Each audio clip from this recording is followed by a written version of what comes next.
Tre fakte interesante në lidhje me zorën. Unë si mjek, mendimi im personal është që zora është një nga organet më të pastudiuara në të gjithë organizmin tonë dhe ka shumë gjëra të tjera që do zbulohen në vitet në vazhdim në lidhje me zorën, që do jenë gjë kryesore për shërimin e shumë sëmundjeve. Është një shprehje shumë e vjetër e babait të mjekësisë, Hipokratit, që thot çdo sëmundje fillon në zorë. Pra, le t'ja nisim me këto faktet interesante. Numri 1 është mikrobiomi i zorës, ajo gjëja që për mua është më mahnitse, më interesante.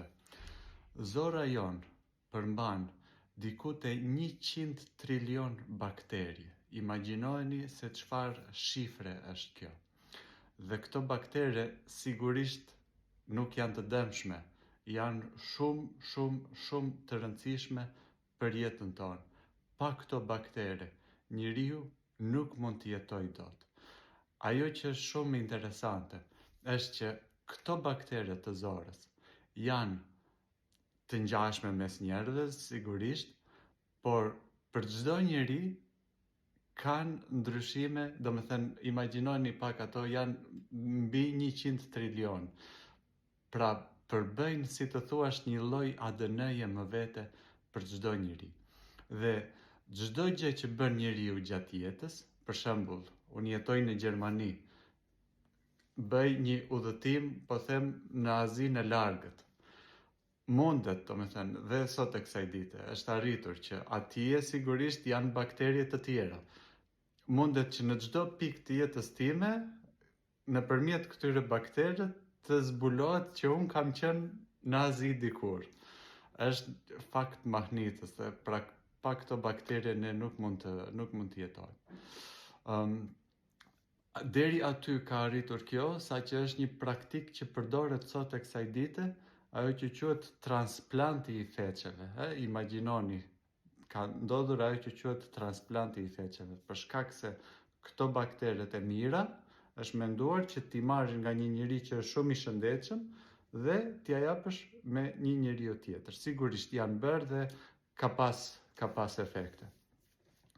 Numri 2, mbi 80% e sistemit ton imunitar ndodhet në zorë.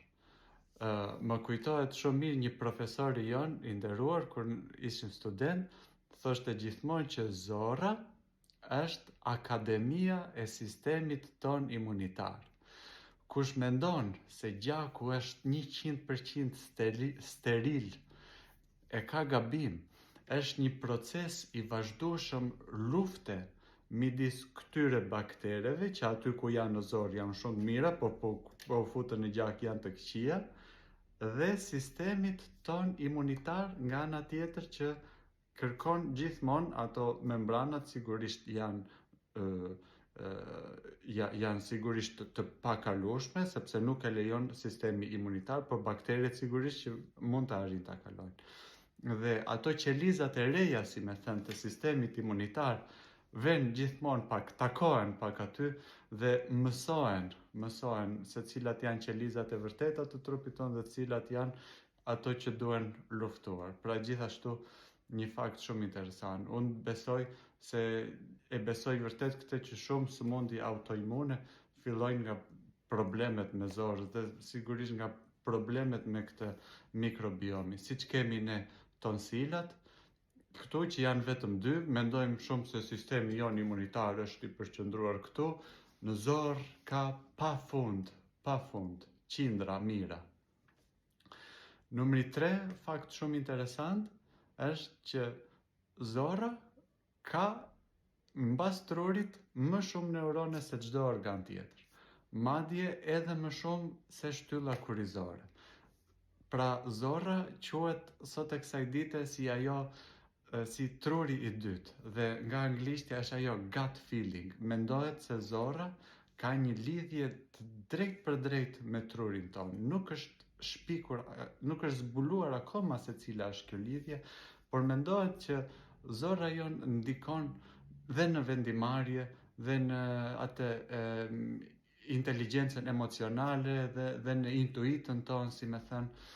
Prandaj këto ishin fakte që mua më duken shumë interesante dhe gjithmonë të pasur kujdes që këtë mikrobiomin ton, që është, si me thënë, një nga bazat e shëndetit ton, ta ruajmë shumë me ushqime dhe mos ta dëmtojmë.